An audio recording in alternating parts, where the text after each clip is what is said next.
What you should do is take that money, the $1,500, go to your seller.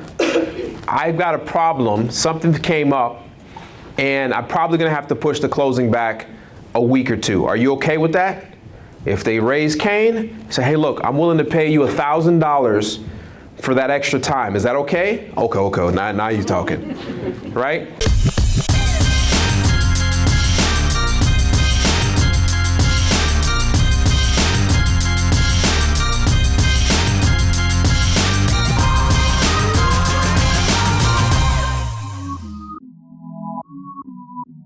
Can everybody hear me?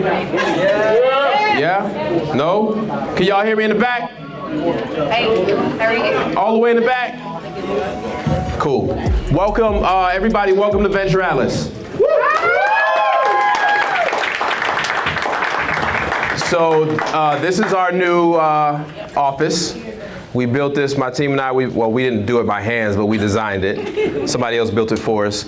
But this is our new office space that I've been talking about, teasing for the last few months, about how we're able to all come together as a community and work out of this same office and be able to do this business together and make sure we all do it the correct way. Have you guys met people on my team? No? Is everybody here? All right, so my brother, he's not here because his wife is in labor. So I gave him a pass. He's not gonna get in trouble, no. So he's at the hospital. We have Shannon. Shannon, come here. Y'all know Shannon. Shannon is the VP of sales, so she does all the underwriting for all the deals. So by the way, we raised $30 million to buy real estate. So Shannon is in charge of underwriting those deals. We have Tammy. Come over, Tammy. Tammy just recently joined us. She is a paralegal. She works with our in-house counsel. Did the attorney leave? He just left. Is he in the hallway? He's gone. He's gone. So the guy in the blue suit, Derek, he's an attorney. He actually has an office here too, so we close all of our deals in-house. We don't use any outside counsel, so that makes us efficient. So when we say we can buy a house in 24, 36, 48 hours, we really can do it because we have a full-time attorney. We have Addie.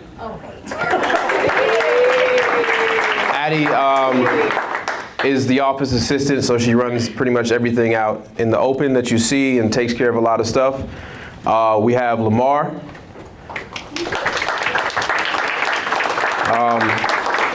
Lamar is part of our dispositions teams. He works closely with our hedge funds buyers and our big buyers, so that's what he does on a day-to-day basis, having meetings all day about people wanting to buy here in North Carolina.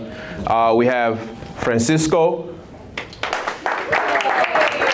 Pretty sure you guys know Francisco. Francisco has been with me. How many years we've been working together now? Almost 3 years. Almost 3 years. So really when I got started, a little bit after I got started, Francis is a licensed broker. He has an office in here too. So he's part of the underwriting team, and he also manages the projects that we have as flips and all that stuff. We do have a turnkey side of the business where we buy real estate, we flip it, or we rehab it, we put a tenant in it, and then we sell it to somebody else. So we do have that side of the business. We have Eddie. If you guys ever work with Eddie, Eddie is my assistant. So Eddie manages my calendar and my life. And we have Allison. She's not on the team, but she's my girlfriend, so she has to put up with me all the time. And then in the house today, some extra people. So let me kind of give you the concept of what Venture Atlas is. It's a co-working space for wholesalers and investors, right? So you can work out of the same office I work out of every day. Obviously you see I don't know how many people is in here now, but y'all look comfortable. Right, cool. So we also have this cool, I like this, I checked it out. It's a soundproof booth. right? Can you guys still hear me? Okay, cool. This is a soundproof booth. So if you're knocking down some deals, you need to have a private conversation. That's in there. We also ordered another one. It's going to be in the back corner. But the reason why I created this is because, how many of you guys are out there currently, practicing wholesaling right now? Right, so quite a few of you. How many of you guys have ran into my team on deals? You have. Okay, we got one. we got one. So, was as much deals as we do, we've never ran into each other, except for you, right? And last year there was 4.8 million foreclosures in America. 4.8 that actually went to the finish line, and that means we're not doing our job.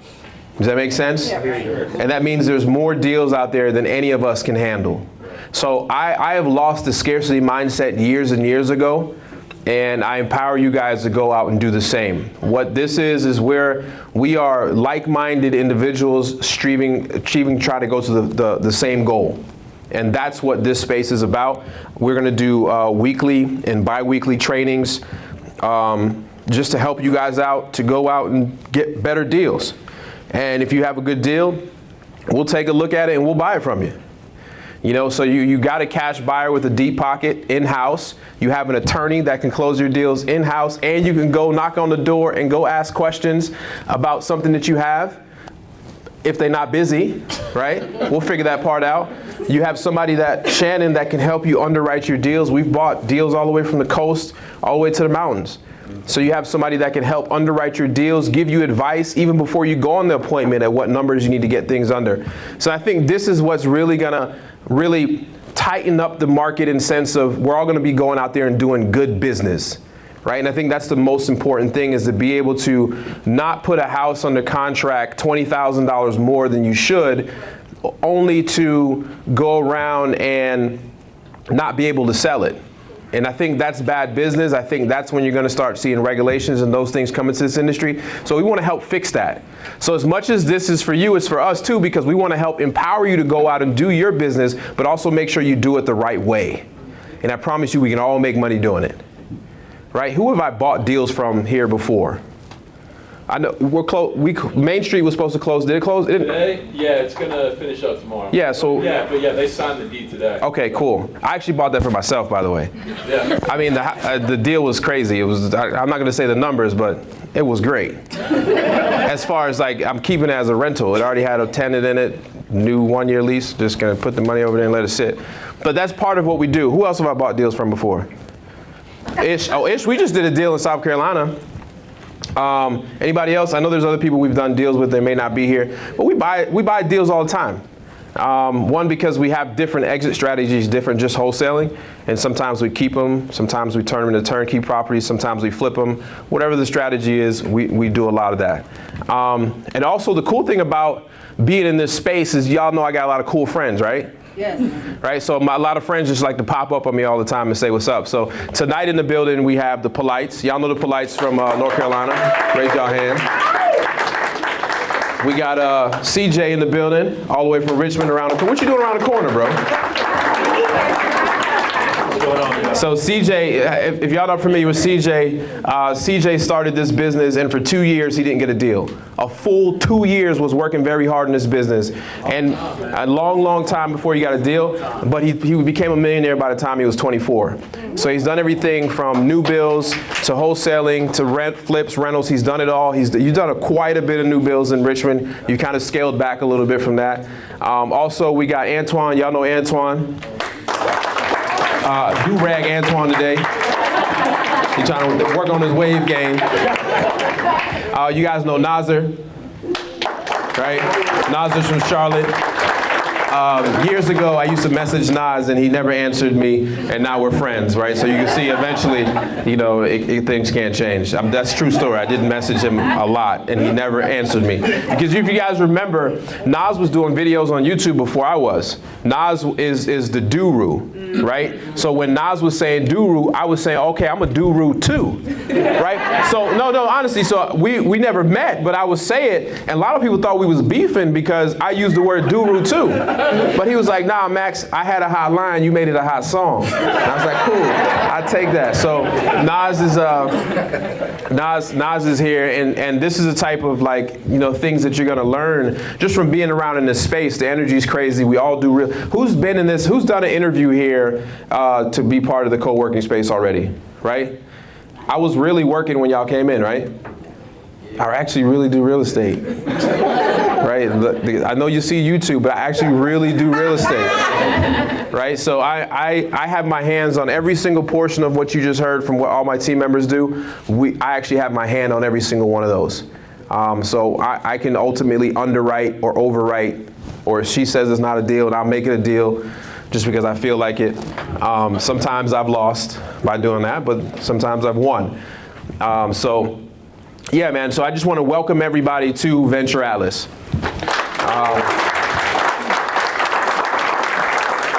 So tonight, hey, save some of those meatballs for me, CJ. Don't eat all of them. Nah, I said they taste good. So we're not 100% finished with furniture. I will say excuse like the halfway doneness of this place. There's supposed to be artwork on the walls, all types of stuff. There's more. I know it's crowded, but no, there's more. There's nicer furniture supposed to come in places, not a chalkboard with 3 wheels on it. They got damaged and moving. Well, I'm gonna point it out, right? I'm like Eminem. I'm gonna point out all my defaults before you say something, right? No, but this is a cool energy. So we're in here working every single day, getting deals. We're buying all over the state, and a part of this is if you guys want to come here and work. Now, here's the thing: when you guys come here and work, you don't work for me. You have your own LLC. You got your own thing going on. You come and go as you please. I'll see you when I see you. If you got a deal, hit us up. We'll buy it from you. We'll help you sell it to market. Whatever the situation is, you come here and you work. We just want that togetherness, that feeling, right? We're not in competition with each other, I promise, right? So just put that in mind. And if you do want to join or are thinking about joining, go to joinventureatlas.com. joinventureatlas.com. Just submit some information, and Addie's the one that's going to call you and schedule you to come in. And then we do group interviews. Like we sit down and we talk about how we can help you and all that stuff, right? So we don't have to see each other once a month. We can see each other once a day, if that's cool, right? So tonight, I don't really have a topic that we really want to talk about. I got some cool friends here today that can really answer a lot of questions. My staff is also very knowledgeable about real estate. So what I like to do always is kind of like just open it up. Y'all cool with that? Yeah. Like questions? Anybody got any questions? Right away, that's what I like. So what's your question? I'll try to repeat the question so everybody hears it. So you just mentioned about training. How's that training only if you're part of the here? Yeah, so he's talking about training. So if you're a member of Venture Atlas and you're here and you work out of this space, you'll see we'll have like a community calendar. And then on that community calendar, we may say, hey, on Tuesday at 7 p.m., we're going to be doing some driving for dollars training. Right? And only the community members can actually come to see and be a part of that. And that'll be either I'm teaching it, somebody from my staff, you never know, the polites may show up and teach it, but we'll do over stuff. And then we might talk about, how do you get probate leads from the courthouse? I'll probably be teaching that because that's one of my favorite subjects to talk about. And that'll be on the calendar. So it's just stuff as part of being a member, you get to be here. And let me say something real quick. So there is a $49 fee. And then let me explain why there's a $49 fee every month. My attorney advised me that there needs to be a legal separation between my company and your company because you're working out of this building, right? So if you go do something stupid tonight, they won't be like, oh, he worked at Venture Atlas. No, he had a desk at Venture Atlas, okay? So there's a small $49 fee a month. It won't even pay the light bills here, I promise you. But that's what it is. So members do get access to training because they are a member here. And honestly, I'm in this office every day, so I don't want like bad vibe people. That's the main reason we do interviews. Like, I don't want somebody with a bad vibe because I'm right there. Right. I use the same toilet y'all gonna use every day. Like, I do not want the bad vibe brushing up against me in the hallway. I got a lot of money to go make and a lot of people depending on me, right? So that's why we do the whole interview process, to make sure you're mentally on board, ready to actually go work, and don't think that being here is just gonna automatically osmosis you start doing deals. Like, you still gotta go out there and work your tail off. Now, we'll help you, and you'll get guidance. You probably move forward a lot faster than a lot of people because you're in their synergy. But we have interviews because I'm trying to protect my energy. Does that make sense? Definitely. Cool. Any other questions? Yes, ma'am. At what point do you start use a business plan for your business? I mean, you can just go out and wholesale, but I mean, is there ever a point of creating a business plan? That's a good question, because we talked about that at We Live. Who was at We Live 20 in Atlanta this year? All right, I like that. So Mr. Robinson is a mentor to me, not only in life, but in business. I see a We Live planner right there. And then, like, as well as you, and I know Antoine, you can give him for Papa Tony, I'll call him. But so he forces us to really think in that manner, and he pushes us to say, what is your goals? Like, you can wholesale millions of dollars. What are your goals? So what he forced me to do was create a business plan to actually create passive income, right? Because once you start doing this, you become knowledgeable about deals and real estate and how you can build actual generational wealth and not just have a high-paying job wholesaling. Now, high-paying job is great. Don't get it twisted, right? But what he does, so my deal is 1 out of every 7 wholesale deals that we do, I try to buy. Right, so that adds to my passive. Now now my goal is every 2 months. I'm trying to buy 2 rentals every 2 months, and that's for me personally, right? So 2 rentals a month. I want to buy 24 rental units this year, and if sometimes it's going to be I buy 5 in 1 month and 0 the next couple months, but it just depends as the deals come in. So yes, there is a business plan, and a lot of people are not doing wholesaling because they're actually truly really passionate about real estate. It's like a means to the end to something else they want to do. Yeah. So that's individually what you guys, whatever. Just maybe you want to open up a restaurant and you need to come up with $150,000. And you've said over the next year on my side hustle is wholesaling, and I'm going to save $150,000 so I can open up this restaurant or whatever it is you want to do. So yes, a business plan is important, but I don't think somebody can really help you choose that business plan. I think it's kind of up to you and your personal goals of where you want to go in life. So you can go as far as you want to go in this business, but once you actually learn wholesaling, what happens is when you start doing wholesaling, by osmosis, you actually really start learning all other types of real estate investment strategies. That's the cool, real cool thing about it.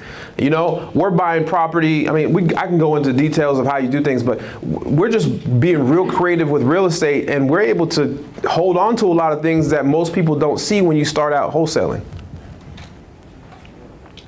Next question. Yes, ma'am. We need help. She says they need help about a real deal. So let's see what it is. Okay, so. You're close enough. Let me just use the microphone so I don't have to repeat it. Okay. So I have a property that has recently gone to foreclosure, and he hasn't paid in like years. So I'm trying to negotiate with the bank to take half the payment and then double up the mortgage payments. But they are playing hardball. Is there a way to negotiate with the bank? So did you guys hear that? She's got a deal where it's went into foreclosure. The guy hasn't been paying in years, right? And you're trying to negotiate with the bank on how to reinstate the mortgage, right? Yeah. So typically, Tammy, I don't know if she's ever publicly spoken before. Yeah. No, she barely speaks in the office, so I know she hasn't. But Tammy is the expert so I believe, if I'm saying this correctly, for years, foreclosure rescue is kind of what the business that you were in. Am I right or wrong? Yes. Yeah, so she worked for an attorney that their business was foreclosure rescue. Have you ever seen where a bank will negotiate with you? No. Absolutely not. And I'm going to tell you why. Okay. Typically it's because the banks know right now it's a hot market. The banks know. Now, if you're talking years ago, maybe, right? Like back in the day, possibly. But right now, there's no reason for them because they own the debt. They probably paid on it for years, so they've collected some money. They're going to foreclose on it. They're going to clean it up. Maybe they're going to call the agent. They're going to list it with the agent, and it's going to go for high dollars on the open market. So how much is the reinstatement fee total? Now that number they have to give you. 2 numbers they have to give you is a reinstatement and a payoff. The bank is forced to do that until the actual foreclosure process is confirmed by the clerk of court. Okay. And there's another question. Sure. I'm gonna get Yeah, it's Sure. it's the owner financing. So I have a homeowner that's getting rid of 3 properties, and I'm looking for a very creative way to come out of pocket as little as possible, but still make it work for myself and the homeowner, make it make sense. He doesn't have a mortgage on the property. He does not? No. Okay. So her question is, she found a homeowner that wants to get rid of 3 properties. He owns them free and clear, and she's trying to come up with a creative way where she can come out of her pocket as less as possible, but the deal still work for her and the actual seller. Have you talked to them about any of that at all yet? Yes, they're open to it. They're not too familiar with what the terms would look like. I Yeah. just know he would like a good chunk of change up front. Yeah. Or within 12 months, within 12 months time frame. Have you asked him why he's selling? He would like to be on his way to retire. He has 6 properties total, a piece of land in Charlotte, a property, a home in Charlotte, and then 4 properties in Gastonia. And he wants to sell them all? Yes, however. The Charlotte property, he don't want to sell that one yet. He does, but the price he wants it Is for outrageous. is Of course, Nas, I was about to throw you an alley hoop. And he had a home that he was building on the land for the past 4 or 5 years. He didn't do what he needed to do. The city knocked it over last month. Okay. So now it's just the land. And for the land, he's like, you could build a home on it. So I just want X, Y, and Z dollars. And, So you know. what happens is, and I tell this to my agents that talk to people all the time, is you need to actually get the real why of what they're doing. The surface why is not the truth. It may be the beginning, yeah, I want to get close to retirement. But it may be that he needs money in 12 months to pay off a debt that's going to mature or whatever that situation is. So you really need to find out, hey, how much cash do you really need now? Ask him if he's willing to actually take the tax consequences of selling all this real estate and paying all the taxes. And there's ways where you can structure the deal to where he gets a certain amount of cash now and he slowly gets some cash along the way, and then there could be what they call a 5-year bubble or 5-year balloon for the rest of the mortgage, the rest of the whatever he owes you. The person I know best to talk about that is going to be Mr. Robinson. But the true thing is you need to get to the why of why he's doing this. It's more than that, because once you figure out the why he's trying to sell his properties, especially if they're cash flowing, then you're going to figure out the real reason why he needs to sell and really how much money he really needs and when he really needs it. So the real why is because he has a son that just is going to private school in Tennessee, and he doesn't want to show that he has this much asset so that he can get funding from the school. Got it. So he's trying to hide his assets so his son can go to a private school in Tennessee. So you're starting to say more. So he needs those things out of his name and really can still enjoy the cash flow side of it, but he may want to take some money off the table. You need to find out how much that is, why he needs that much, and how much cash flow he's willing to take each month versus, and also how much money you can make with them to make the deal make sense.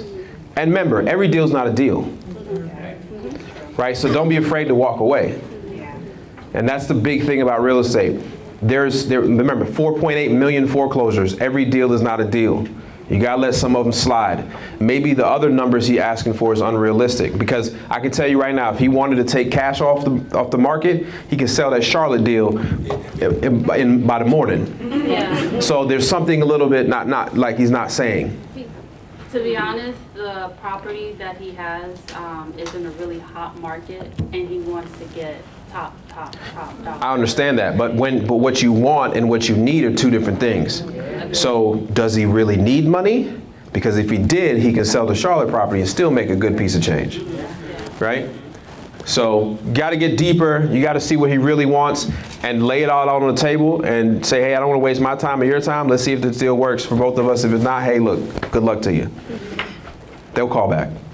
Yes, ma'am. What would be the best way to get ears off of a property when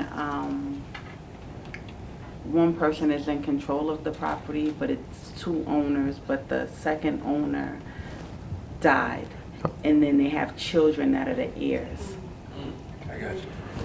Yeah. Yeah, I was trying to follow. I got lost somewhere between one of the. Can you repeat the question? No, you can't. No, I got it. So you got a situation, you got multiple heirs, right? And you've got one heir who's passed, who has multiple children, not everybody wants to sell, right? So you can do what's called a partition suit, all right? So I do these all the time. I made more money on these type of deals than any other type of deal. It's called a partition suit. So you're gonna file a suit, well, not you. The other heir is gonna file a suit. So the heirs that wanna sell, you're gonna file a suit against the heir who passed and their children, right? So there's gonna be a public notice that's put out. It takes 6 to 8 months. So what'll happen is those heirs have, a certain time frame where they have to show up to claim any interest in the property, all right? I think ours is 90 days. So they have 90 days they can show up, all right? So they'll have to show up within those 90 days, claim an interest. However, if they do not have the capacity to purchase everybody else's ownership, or they don't have somebody themselves who wants to purchase the property, then the judge will declare that the sale has to take place and they'll split the proceeds evenly across everybody. And then you'll be able to do your deal. Make sense? So you gotta talk to an attorney, which you got. Which we have here. In other words, the deal's gonna take you a while. A long time. And they're complicated, Long time. but it's not something that you give up on either, right? Because I did a deal that took me, how long did Briar Run take us? A year and a half. But I made 75 G's. I'll wait.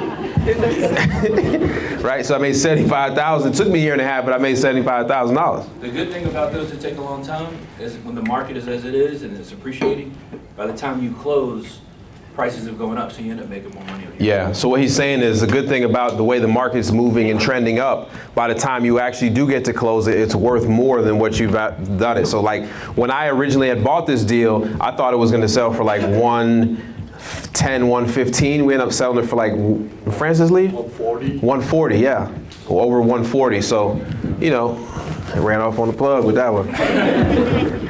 Yes, ma'am. I have a question. This is like my first contract that I have. So I had a contract where it expired on the 25th. The buyer was saying that they didn't have like the money to close on it. So now they're doing like a, what is it called, addendum amendment, right? So that we can extend it out for like to the 10th. But I'm kind of sketchy on it because I told them, I said, if we're extending it out, because they put $1,500 down for the EMD. Yeah. I'm like, if we're extending it out, then I need $5,000 now because we're holding the property for you. Mm-hmm. But do they put it in the EMD or should we put it as deposit? So first, let's back up and let me explain the situation here. She's got her first contract. Congratulations on that. She found her first buyer. The buyer failed to perform by the time they were supposed to perform, right? This happens a lot, especially when you don't have good buyers. And the buyer's excuse for not performing is that they didn't have the money, right? So here's the thing. There's a couple things. First of all, if you were in Venture Atlas, that would never happen. One, because your assignment contract is going to explicitly say exactly what happens when they don't perform. Furthermore, when you give an assignment, you don't give the assignment the full time that you have under contract. Do you understand what I'm saying? Yeah, it did. I mean, I did that. Okay, so but it still expired. Yeah, well, the assignment expired. I still have a contract for like 5 more days. Oh, so your assignment expired. So get rid of him. He did not perform in the time. He lost the $1,500, and I hope that's what your assignment says, because he's done. Where's the deal at? It's in Fountain, South Carolina. Where? Fountain. You know what Grable, South Carolina? Yes. Okay, so it's like 20 minutes away. So a suburb of Greenville, kind of? Is it hot? It's growing, yes, yes. Find a new buyer. You always should have backups. And this, let me tell you something. And that's great. You went out and found your first deal. You're solving your first problem. The first buyer probably came to you, you sunk your teeth in, you accepted it, you stopped looking. It's common. I see that a lot. This is why we built this, so that don't happen. Because it happens over and over again, and what happens is you don't know how yet, no fault to you, you just haven't been in long enough to properly vet a buyer, right? That's all Lamar does all day long. 8 to 9 hours, talks to buyers, meets them in coffee shops, all types of stuff. Matter of fact, anybody that buys with us has to sign a disclosure and an agreement on how they do business with us, or they can't do business with us. Right? So that's how many buyers there are, and that's how many good properties there are. So you think I shouldn't like do the addendum? No. You need to find a new buyer. I know. I guess I'm just kind of worried about it because Do you have another buyer? I don't, but I did post it like on Facebook and Craigslist and stuff like that. Yeah, we need to stop doing that too. But we'll talk about that later. Yeah, so. Like Let me have a fun there's you're starting to blur some lines of real estate agent and investor. on there. Right? Yeah. So Even if you go up to 5,000, still don't do it? no, because here's what happens. How did you find the property? I was driving for dollars. And why did this seller sell it to you? Because they're about to retire and they don't have kids. And they want the money to go do something else, right? Yeah. Do they live in the house? No, it was a rental. Okay. Is it vacant? It is. Okay. So let's think about what problem you were solving. Somebody that's took their time, bought an asset when they were younger, they're about to retire, they want to cash out, they're counting on you closing at X amount a day, right? So keep that's your first responsibility. Your number one responsibility is to do what you said you were going to do it when you said you were going to do it. So whether that buyer is going to perform or not, that's the confidence you need to have when you are speaking to them. What you should do is take that money, the $1,500, go to your seller. I've got a problem, something came up, and I'm probably going to have to push the closing back a week or two. Are you okay with that? If they raise Cain, say, hey, look, I'm willing to pay you $1,000 for that extra time. Is that okay? Okay. Now you're talking, right? Because that $1,500 is not just for you to put in your pocket if you do decide to go find a new buyer. It's also for you to satisfy and for you to actually do what you say you were going to do with the seller. They're counting on that money. They already have half of it spent, right? I just want to say this too, because when I went back to my seller and I was telling him that, the money didn't come through and he's wanting to like the 10th to close it, to extend the contract, since he was going up to the EMD for $5,000, I told the seller, I was like, well, you normally rent it out for $1,100 a month, so you're not losing out. If we sign another 30-day agreement, I'm gonna give you $1,100 if he doesn't close on this day. What did they say? I mean, they're okay with it. So that's fine. Okay, so that's what I mean. So you did the right thing. Good. That's number one, because that's the number one thing we want to satisfy is what we said with the seller. So you're perfect there. 2, I'm gonna go and find a new buyer. And I ain't putting down no earnest money deposit. You're putting down a deposit to secure towards this contract that if you don't perform, you're not getting this back. You haven't performed. So that $1,500 is gone. Actually, in our contract, it costs $200 a day for every day you go over, if we allow you to go over. Right, so that's how ironclad your contracts need to be when you're working with people. Does that make sense? I thought you had your hand raised. I was about to say, Dave, you got a question? All these years, you finally got a question? Did that help any? Yeah. I personally, what I would do is I would be looking for another buyer. Oh, I would make them put up a non-refundable more money. Make them put up more money. That if you can get that 5 from them, non-refundable in your terms, not that if it doesn't close, he gets his money back. If he doesn't close by this day, he does not get his money back. So you're saying if I use the same one, do a deposit instead of the EMD? Or just You need to have words that say that they're not going to get this back if they don't perform by this date. And then look for backups. When you said we need to stop this, were you talking about Craigslist and Facebook, or was you talking about something? Yeah, we do. And this is me speaking to people at the top. What happens is you're starting to advertise a property now. Right. You're not a broker, nor do you own the property, right? What you're selling is your rights to a property. So you're starting to blur a line. Does that make sense? Yeah, so there's just laws and rules that we need to kind of be careful of, and that's why it's important to go out and build your database of buyers, or just rock with somebody like me that's gonna buy it from you. Do we get to have access or help with contracts? Of course. Okay. I want to make sure you do it right. Okay. I want to make sure you get paid. Hey, Matt, can I make a statement? Yeah, absolutely. Thank you. Yeah, he be my son. All right, first things first, let me say this. I did not know he was wearing the same color shirt. Yeah, he did. Don't think. He watched my IG story today. I didn't know it was from today. I didn't know it was from today. I did see the IG story, but I didn't know it was from today. And anyway, we just ended up wearing the same color shirt. But it's a total coincidence. I did not want to match with him. All right. As somebody who's been wholesaling since 2011, right? I learned about creative real estate in 2010. I did my first real estate deal in 2007, but I've been wholesaling for 2011, I did my first deal, wholesale deal. Back then, the place to market your deals was Craigslist. Then Craigslist got burnt out. The way Craigslist got burnt out is because people were doing, trying to sell houses that realtors had on the MLS, trying to sell houses they did not have under contract. I know a guy in Charlotte who he had to go in front of the Realtor Commission Board. He didn't have a license. And he still had to answer to the Real Estate Commission Board for finding deals and putting them on Craigslist.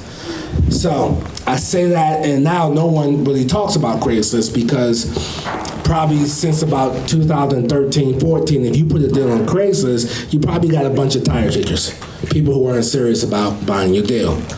Fast forward, I see the same thing happening with Facebook Marketplace.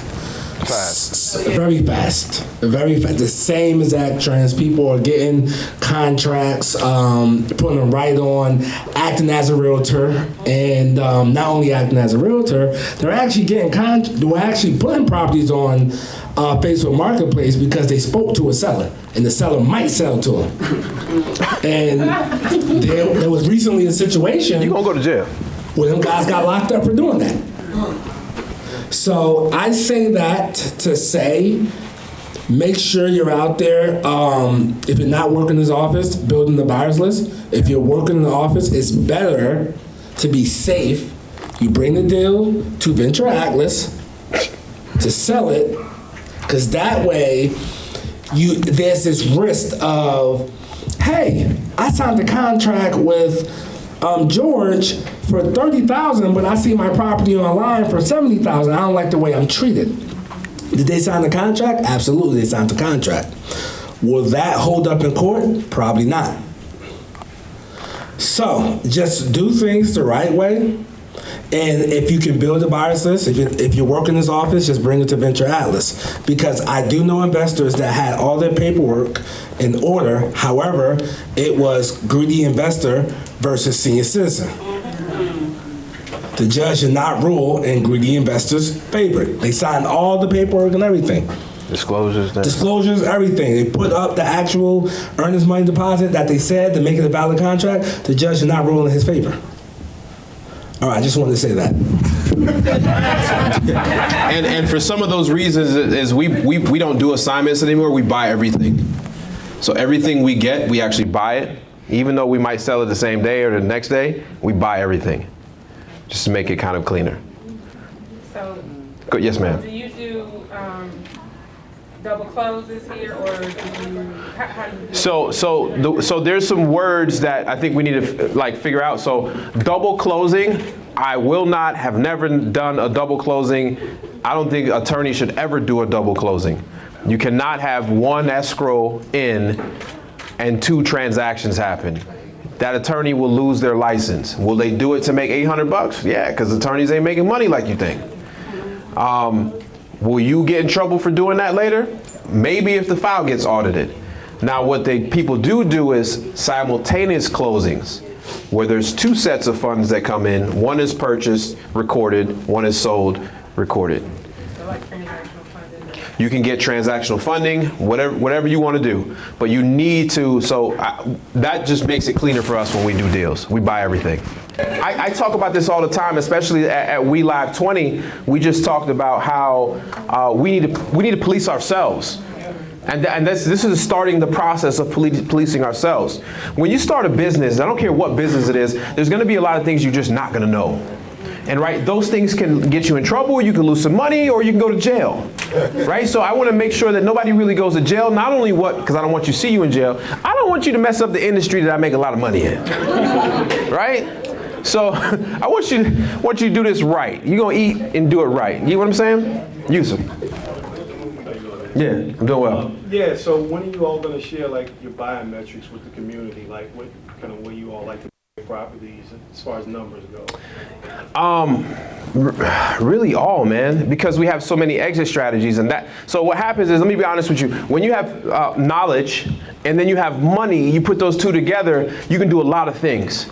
So there's really not any deal that we run across that we really can't buy. But I'm not going to buy a $100,000 house for $105,000 unless it's cash flowing like crazy. You get what I'm saying? So we can wholesale deals, we can flip deals, we can subject to deals, we can owner finance deals. We buy deals, fix them up, put a tenant in it, and sell it to somebody in California that thinks it's just the best thing ever. So you know what I'm saying? So we have so many different exit strategies on properties. There's not really a deal you can bring us that we can't mess with unless you just completely messed up on the numbers. And you have Shannon to go talk to before you go on the deal so you don't completely mess up on the numbers. I'm coming to you, sir. What after? Okay, so I have a driving for dollars property.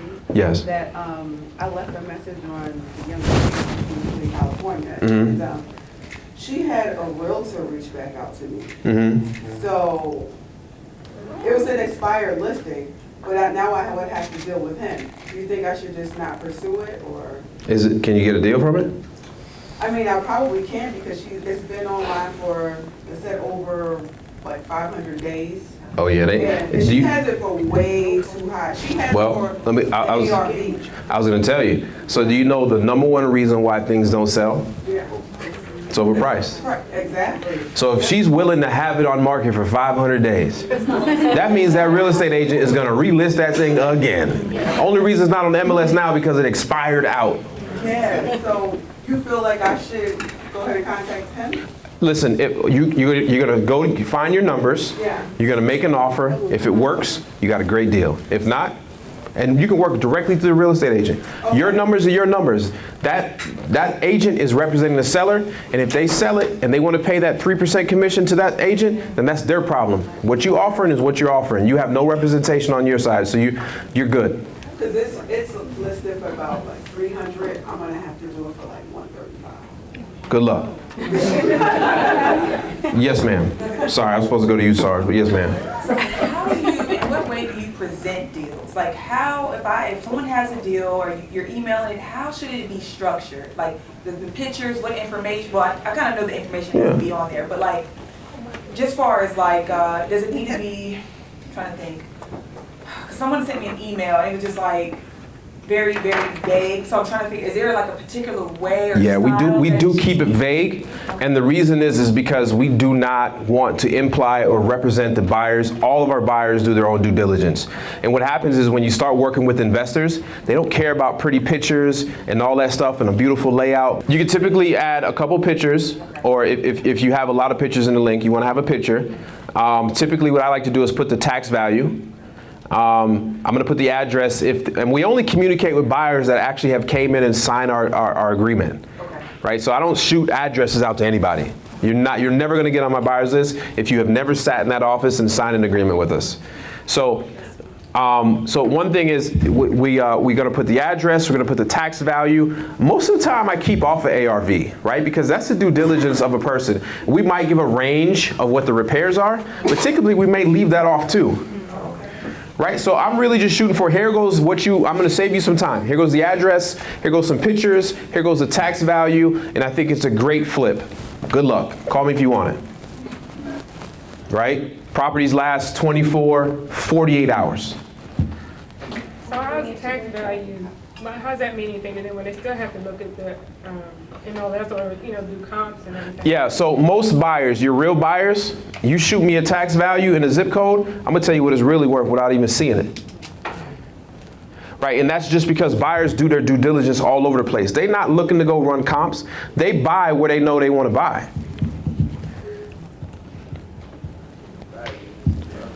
Yes, finally somebody in the back.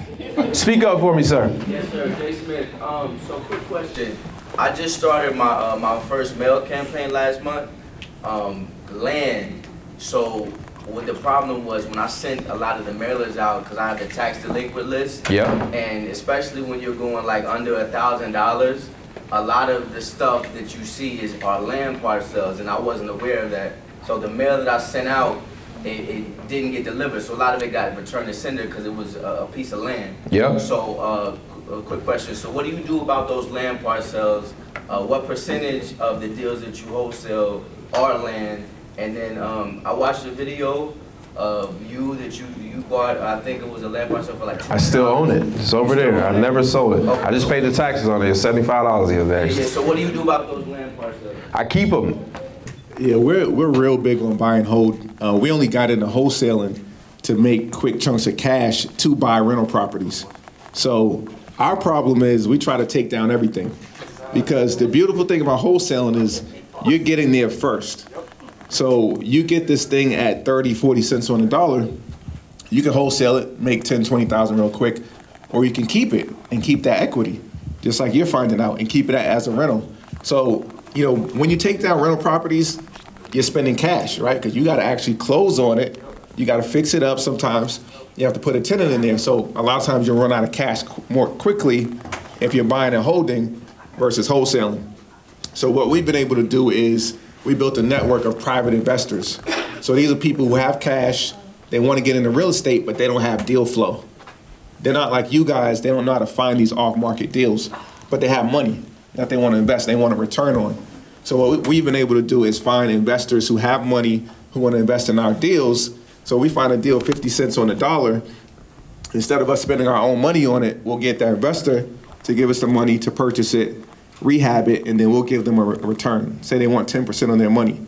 We'll give them 10%, and it's maybe 6 months once we get it fixed up, rented, we'll refinance, get money from the bank, pay the investor off, we still own the property. So that's one of the things we do. It's called the BRRRR strategy. Buy, renovate, rent, refinance, pay off your debt. You're still going down the road, you own the property, you have cash flow. Does that make sense? Oh, that makes perfect sense. Cause listen, I couldn't help myself. It was just so good at $5,000, $10,000 a piece. I mean, I was greedy. I was like a fat kid in the candy store. So, okay, I appreciate that. I'm definitely gonna start doing that a little bit more now. And start also evaluating like the exit strategy for these properties. So like for us now, we're getting more really heavy into multifamily. Yeah. So we're staying away from all single families at this point, unless the exit strategy is something more than a rental. So like now we do a lot of what we started with, which is short-term rentals. Exactly. So, and we're getting them in like hot areas, college areas. So not just Airbnb, but we do traveling nurses. Like literally, that's what I'm over here doing, reclining to people. Traveling nurses. VRBO, home away. Student rentals, things of that nature, where we're cash flowing $15,000. Where it would have been like a rent for $1,200, you making $3,500 a month. Right. So that's where a single family only looks good to us now. Is if it's in these areas where we know we can really maximize our dollars. Hey guys, I just want to add, if they would have, if something like this would have been around when we first started 3 years ago, I'd never seen Dedrick. I would have been in this office with a tech camped out. I mean, you guys don't realize the opportunity you have to come into an office like this. I wouldn't care how much it costs to work in this environment, to learn from folks like Max, the other folks up here. I mean, it's just an incredible opportunity. So I would take advantage of it. Definitely, it's a no-brainer. What kind of instrument is that called that you use when you paying an investor a certain percentage? What kind of instrument? Yeah, like you have to put a financial instrument together so you can. It's not really a financial instrument. It's just we call it a private investor. So we would give them a deed of trust because they're lending us the money on the property, and a promissory note, meaning if we don't pay them, they can foreclose and they would get the property. And that's even cool. That's even cool. A lot of people don't even get deed of trust when they be doing it. Right. Yeah. Like that's even good. So 100%. Like that means that means the investors' money is secured by the real estate. They're being a bank now. Most of my private investors never get on the deed.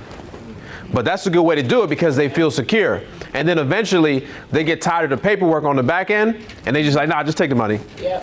I trust you. But that's the beautiful thing about wholesaling is when you become like a Max or finding deals how we find them, people are gonna seek you out to give you their money because they know you source deals at super prices and the returns you're gonna generate. And that's why it's so important that we do business the right way. We have ethics, we're honest when we're doing business, we do what we say we're gonna do.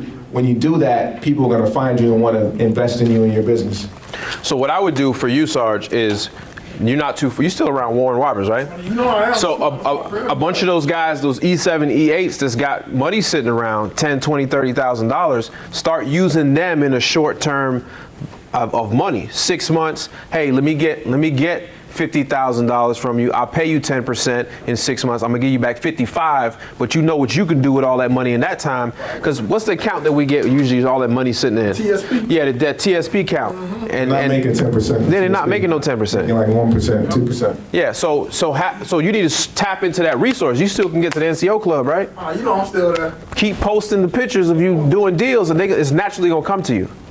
So they're geeking out on the military talk. I don't know nothing about that.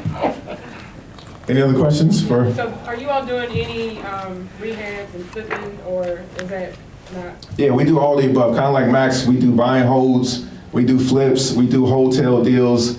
Again, as an investor, you want to get to the point where you're not just a one-trick pony. You're not just a wholesaler. So when anyone asks me, are you a wholesaler? I say, hell no, I'm not a wholesaler.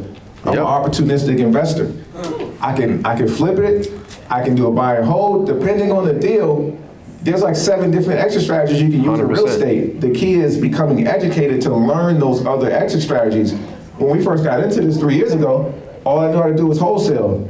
But we committed to educating ourselves, hiring Mr. Robinson, becoming coaches, students, learning, okay, let's figure out how to buy and hold. Let's figure out how to fix and flip. Let's just explore different exit strategies. So let's be clear on that last strategy you say where you borrow money from somebody. He's actually probably going to take the house that's in distress.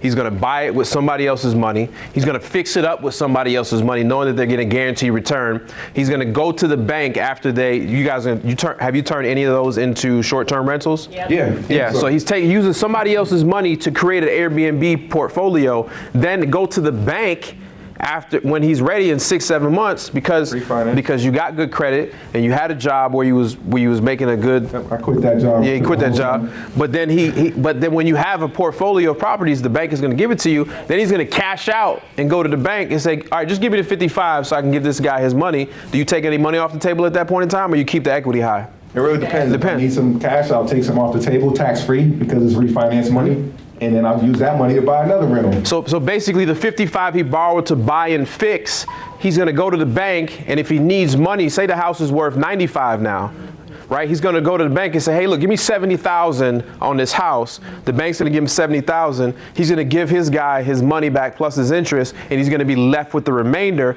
to maybe go out and buy furniture for next, Airbnb or whatever. So, I'm sorry, I got one last question. So, do you teach how to watch the market? So, like in 2008 when everybody went because they didn't watch the market, they were just in it for the opportunity because, they saw everybody else doing it. So how do you know when to pick and flip and when not to? So I'm gonna answer, and then I'm gonna let you answer. But I think in 2000, at that time, I was a real estate broker.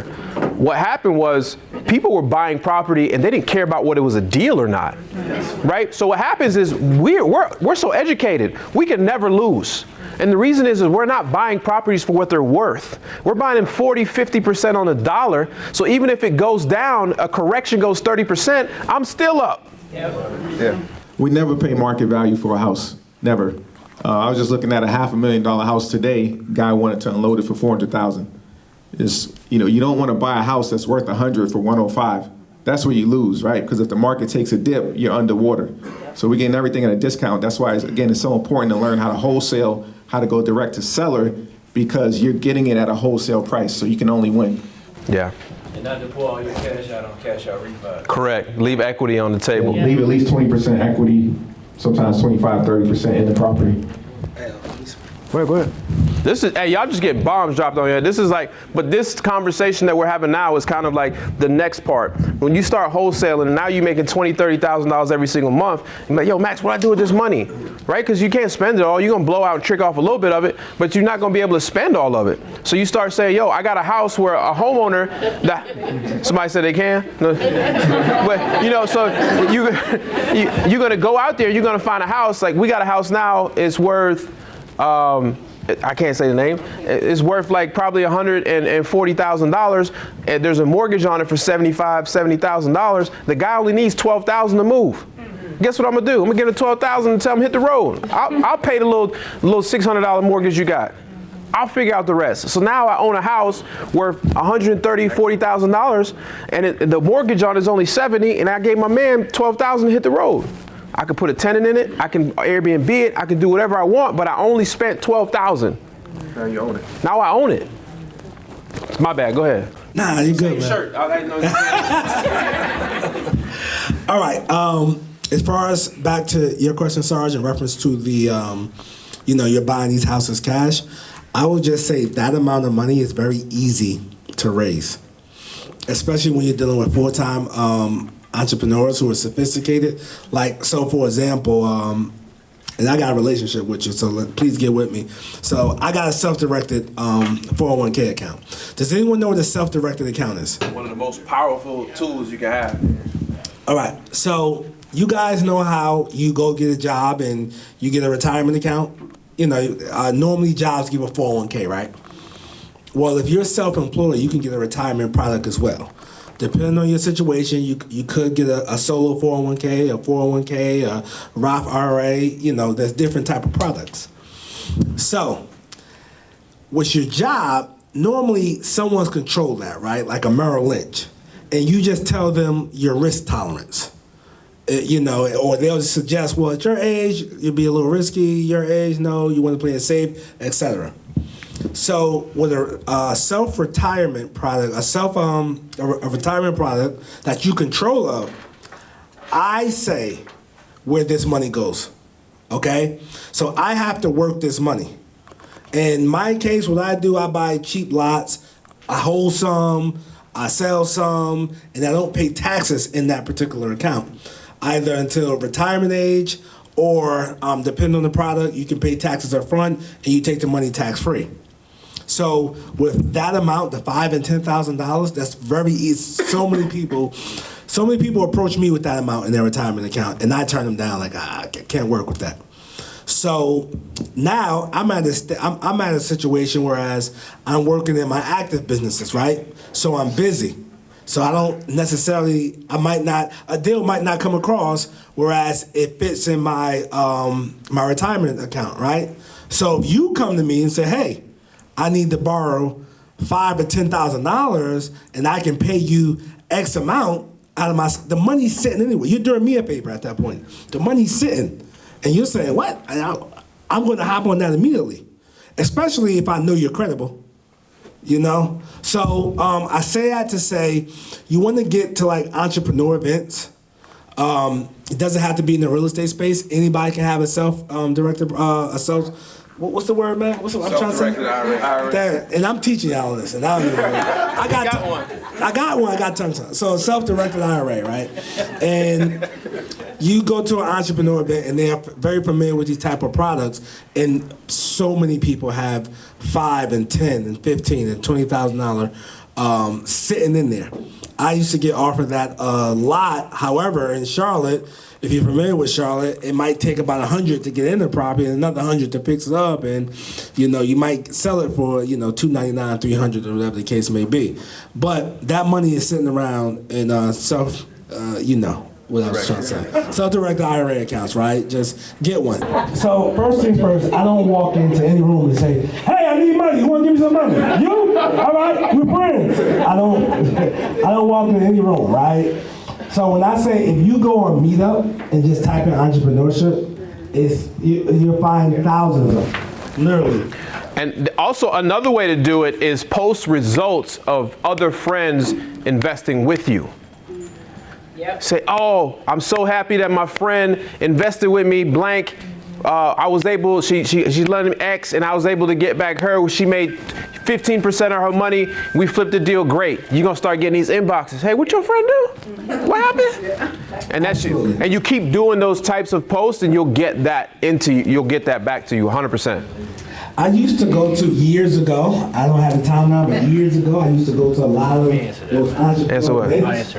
I don't remember. How you gonna do it? Sit down? When he finished. He's lazy as shit, man. Get your ass up. I thought you was getting them shots, man. Get your ass up. It's multiple. I don't get around to them. A lot of people, they'll either email me or, you know, if I walk into my arena, which I don't go to my local arena a lot, people would, you know, pull me to the side and give me a card and tell me how much they got. But you want to talk about your results, right? Because people want to lend to credible people. You want to talk about your results. Just start posting and giving out value, right? You want to give first before you receive. You can't just go to one meeting and expect to raise, you know, come out and raise $150,000. You know, you're going to talk to people going to ask, so what do? Hey, I'm a real estate investor and I earn people money on their money, etc. You know, you want to come up with something to target your audience, right? Now with me, being that I'm a guru, what I do is I tell people, hey, hop in the car with me on Saturday, because they might have a job. And I say, hey, hop in the car, we look Saturday, we get up and I just take them around and show them my projects. Let them know what I got going on. You know, when people see that you're doing it, the money will come. It will definitely come. Yes? Bless you. The lady in the corner with the ponytail next to the thermostat. You do home demolition, you said? Yeah. Left Okay. So, and I just started trying to get into the property. How do I make that transition to where I get my demolition money, not my demolition money, but, okay, a lot of times people don't want to make an offer until the house is demolished, or they don't want to hear anything unless the house is gone. Who? When you say a lot of time, people don't want to leave. Okay, so the people call me, hey, I need the house going off the property. I take it off. Oh, you just take the whole property off. Okay, yeah. Damn. Take everything, I get it off. Okay, I know what you're talking about. So, how can I make that to where, like, I could make an offer to the land without being, sometimes people don't want to mix all that together, you know, like, cause absolutely. Like, I had a property that I had somebody that told me how much the property. Okay, somebody answer that. Land could be worth, but he was saying, okay, you need to make an offer with the land on, with the house on the property. Yes. And I want to take the house off the property and make the offer. I'm a contractor. So, who's typically calling you to take a house off? You look me up and you call my company and I'll. So you have a demolition business? Yeah. Yeah, but I'm saying, what type of people are typically calling you and asking, and why are they asking it to be removed? Sometimes it could be, a lot of times it's investors. Sometimes it's just regular people that, a lot of times they be in trouble, like they'll inherit properties. Nothing that can be saved. Asbestos like properties condemned by the city. Then, you know, they're stuck in a situation where, so I'm trying to figure out how, with me being there, I'm already got the opportunity. I'm right there with these people. You know, a lot of them are in situations like, they want to get rid of this property, but they want to do this, you know, how do I manage to say, do I make an offer before the house goes, or do I need to look back and say, you know? Yeah, so you already do the demolition work, right? Yeah. Let me say, Go. normally with me, the sellers that I deal with, they don't have money to hire you. Right. So these people have money to hire you, so I don't know how motivated they're going to be. Right. Yeah, that was my question. Like, what's their intent with the land after they take the house off? Like someone say, well, lot of people feel like they'll get more money if the old property is, for the land, if the old property is gone. So then you just say, hey, I'll buy it for the land value. You don't even have to worry about taking down the house. You can save that money, put it in your pocket. But he want that money too, though. Right, but he's gonna do the work anyway. You get what I'm saying? Because he owns the business. But he can't do the work. I can't do the work. No. You're saying I'll buy it for you with the land value with the house still on it. You understand what I'm saying? So they're not taking the house down. So you're making up the money. Exactly, you're just doing a swap. Right, so you're gonna take it down yourself anyway because you own the business. Or if you don't own the business for anybody else, I do this all the time, this is why I'm telling you this, right? So, or if you wanna buy it with the house already still there, right, you just factor in the cost of the demolition, right, into your purchase price for the land. So like the house is irrelevant. So if you know to take down a 2,000 square foot house, it costs you what? About 10. I was gonna say 10. All right, so you know the cost is 10, so you know you need to buy the land for $10,000 cheaper. Right, so like the cost of the house is really irrelevant, or what they wanna do with the house. But if I give an estimate, then it seems like, hey bro, you can't be on a low estimate because now you want the house. All right, so here's the easy thing. You find somebody else in this room, or somebody in Venture Atlas, and you get them to make the phone call for you, and you guys do the deal together.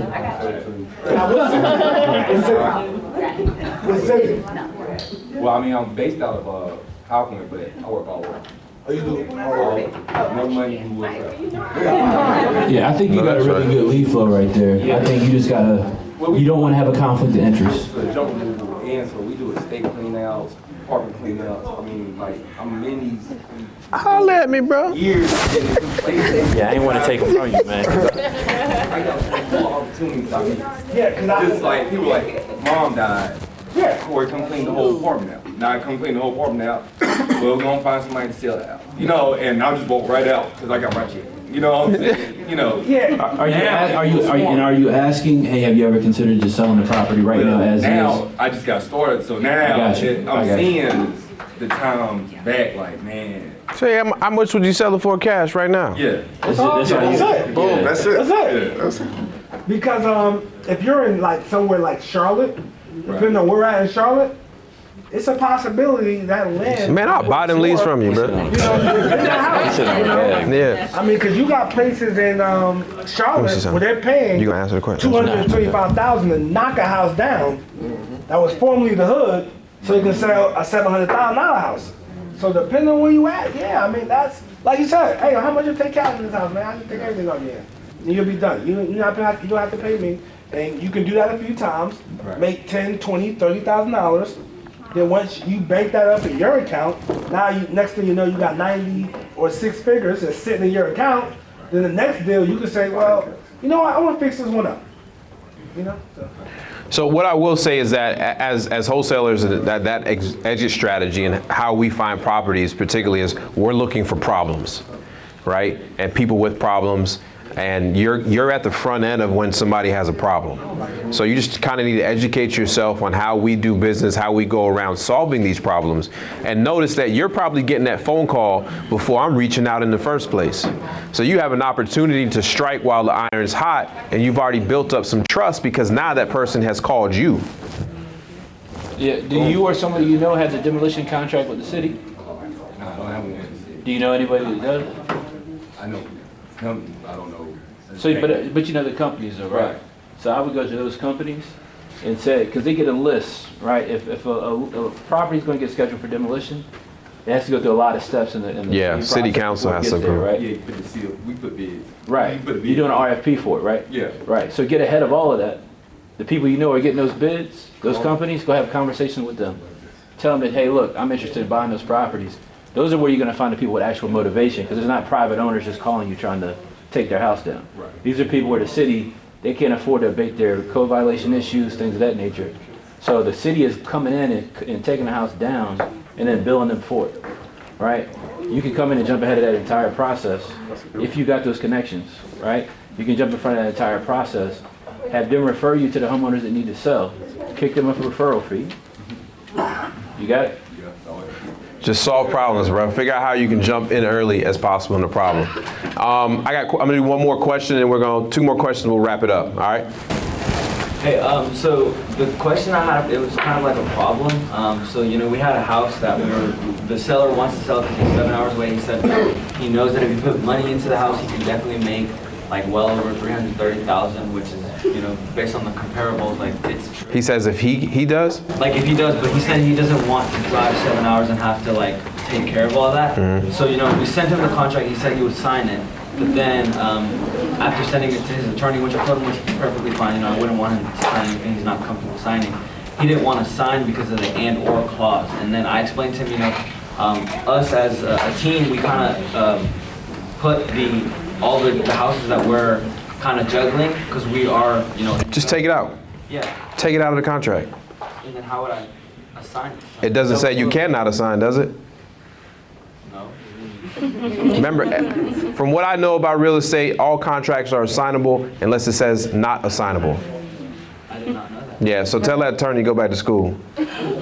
Well, it was just like a friend advising him. Yeah, usually is. Just take it out. Say, oh man, you know what? No problem. I'll take that out. So I could just take it out and then at closing, I could still assign it to anybody? Yeah. Oh. Or call me, let me close on it. And let's take it to market. What's your phone number? What's our office number?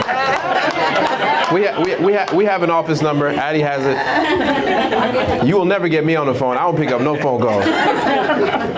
But I'm calling. no, you should. No, you should come up here. You should really go to joinventureatlas.com, put your name in the system, have Addie call you, and then when you do have a deal, not like we'll coach you to get a deal, or we'll get you.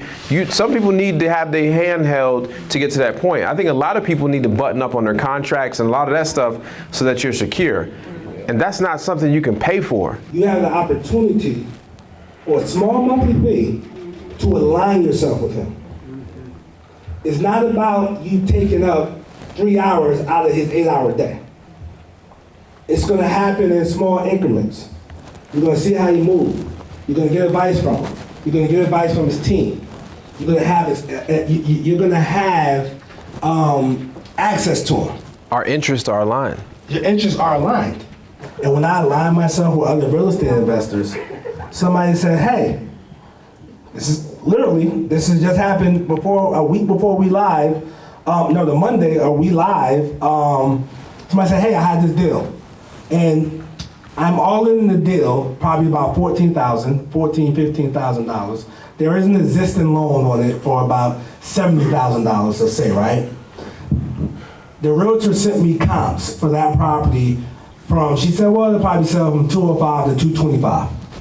Okay? So let's say I fix the house up and I walk away with $60,000 or $70,000. How did I get that? Due to alignment of who I align myself to. So I just say that to say, don't let a small monthly fee stop you from, doing business with Venture Atlas and changing your life. Because this is all about you and your legacy. He's all right. He's going to be all right. You know what I mean? Now, it's time to work on you. So just invest in yourself. So if you take yourself serious by paying a small monthly fee, he's going to take you serious. And that's my time, people. So just to piggyback off of that story, but here's the true honest thing. Not everybody in this room is going to even get accepted to work at Venture Atlas. And that's just the nature of seats, the nature of the energy that the staff gets when you walk in here. It's something that we protect. Everybody here has been working with me for at least a year, 2 years, and it's hard to find a good core team of people to continue to go do this. To be honest, the business that we do already in our last office, which was 1,000 square feet, can pay for all of this without having to ever put more employees in here. So we have an efficient team. We run well. We do things well. We protect our energy, and we have freaking fun while we're doing it, right? So, when you come to VA and when you work out of VA, you see that 4 TV wall right there. That's actually going to have the stats of each individual in here, and it's going to have your top 3 or 4 people up here, like who's submitted the most deals, who's went out and closed the most, how much deals in real estate have you closed, and every month we're gonna throw parties based upon who's the winner. I might even bring over that championship belt and whoever's the top person gets that belt. Whatever it is, bro. I just know that we like to have fun. We give out, you know, monthly awards and stuff like that. It is something that we will do and enjoy this. And I think when we go out to eat, it might be 70 people at the table, right? I just want everybody to be empowered, go out and do their thing. And even if this is not mentally a right fit for you right now, you still can hit me up and still talk to me about a deal, or still try to have us maybe look over a contract for you, because I want everybody to do this business right. Make sense? I appreciate y'all coming here on a Wednesday. We'll do a lot building. But so if everybody can exit through these doors, I give you guys like 10 minutes to mingle, talk to each other, because that's the whole real reason you guys are here. Hang out for a little bit, but at about 9 o'clock, let's just clear out, because I'm gonna go eat some real food. I don't know.